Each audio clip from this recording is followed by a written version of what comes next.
almost all of our religious institutions, and certainly, the dominant patriarchal institutions, have set up priests as gatekeepers, as intermediaries.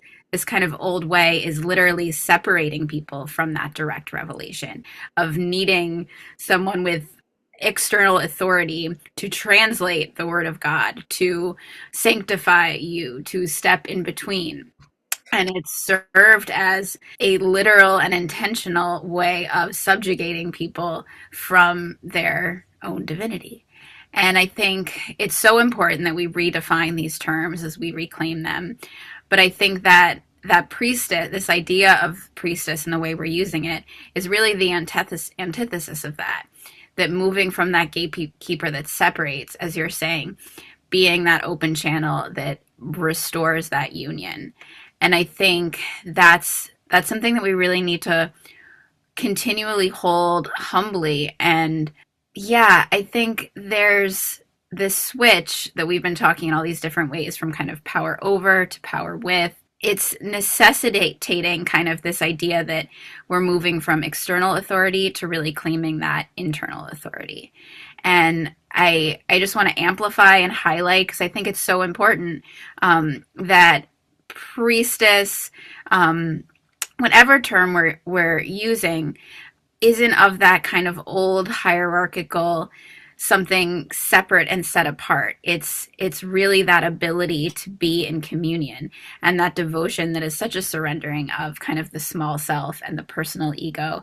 And to truly be in that kind of devotional service, I think, requires a complete release of almost that personal, small, egoic will, to be in that flow of divine will, and to recognize that that divine will, as we discuss a lot, this idea that the goddess manifests as us, and it's therefore all of us. It's not one of us. Like, we are not the goddess. The goddess is in us, in all things.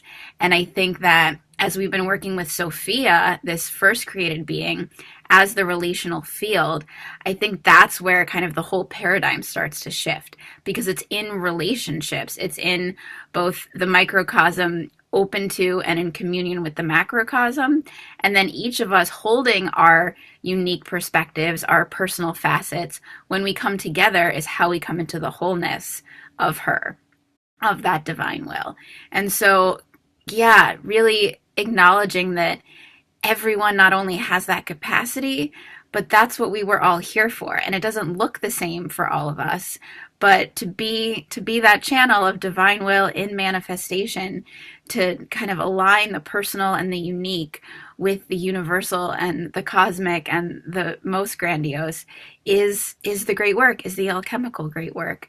And to really open from these traditions that have so closed the doors, and where I think we're in this, the feeling is just like this opening it all up, like the like the tombs are opening, the temple gates are crashing down, like the goddess is returning, and it's in all of us, and it only happens through all of us. Not, yeah, it's really exciting, and it feels so real. What kept coming through is this image of like the lotus is opening, right? The time has come. It is here and now. And I love that you said we all have to do this together. There is no hierarchy. It is a community. It is communal. It is all as one, just as it is with nature. It is all intertwined. We are all interwoven here in this new chapter.